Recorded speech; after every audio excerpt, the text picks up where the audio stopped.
Alright, so I will be taking an unexpected leave of absence, although I'm not exactly certain when. Someone has gifted me with remodeling my bathroom for me at no cost to me. These kind of things happen to magicians, and it's awesome. But at the same time, it has some cons.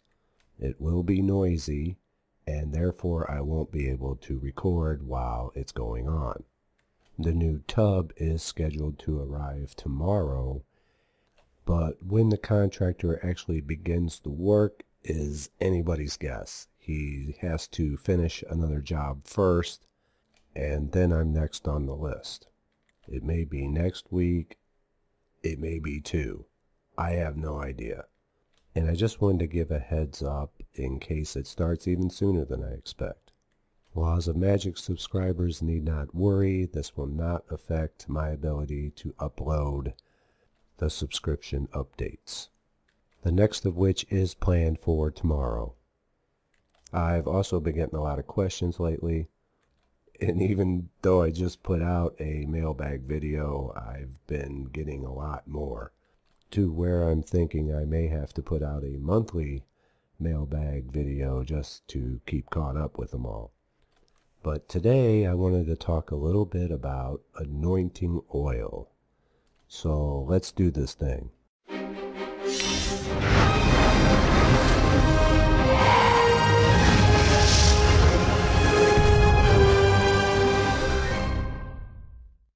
And if that don't blow your hair back, nothing will. We were talking about oils. The magical practitioner is going to amass a collection of different oils for different purposes.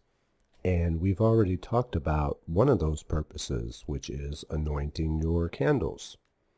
When you do a candle spell, you want to dress your candle with oil and magical herbs.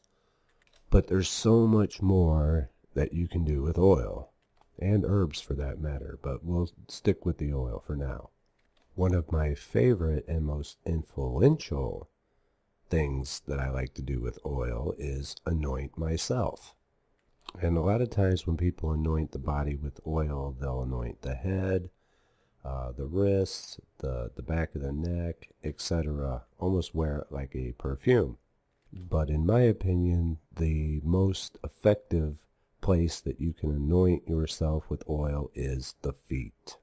And not because it's biblical, even though that applies, but that it corresponds with the sign of Pisces, which we will cover a bit more later.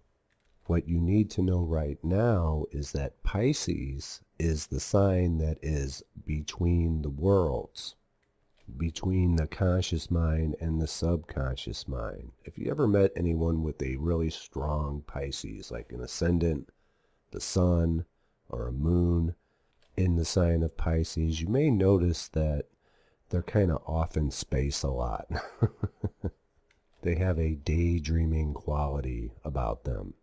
And that's because Pisces is between the worlds. And we will get into this more in detail a bit down the road. The part of the body that corresponds with Pisces is the feet. Now, nobody else is going to tell you this, but this is why a lot of magic traditions such as hoodoo do a lot of what is called foot track magic, placing powders and things for people to step on or put inside someone's footprint. Whether or not they realize the correlation to Pisces and the subconscious doesn't matter. It works.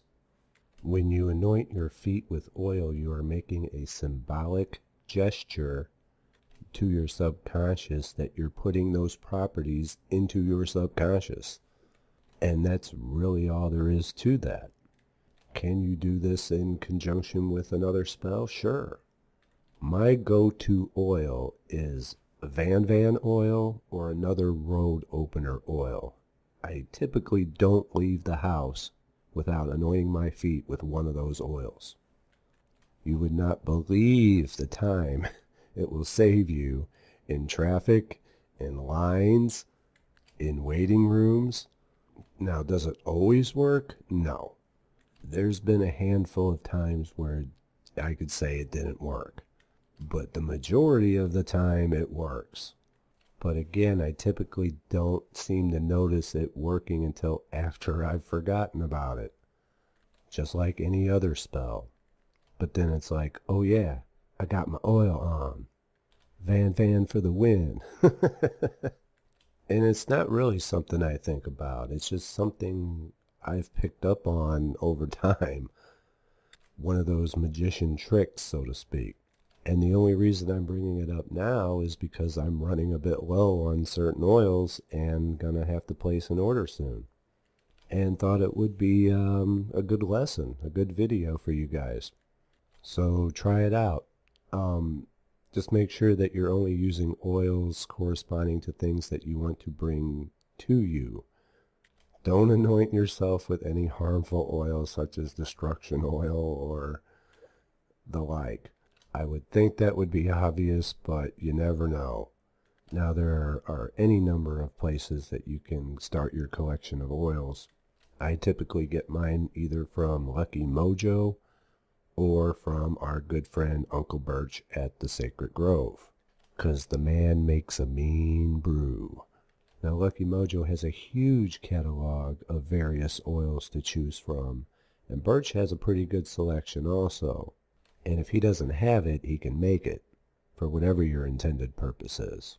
So anointing with oil, especially the feet, give it a go.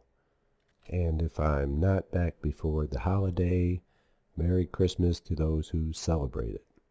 And I will see you as soon as I can. Take care.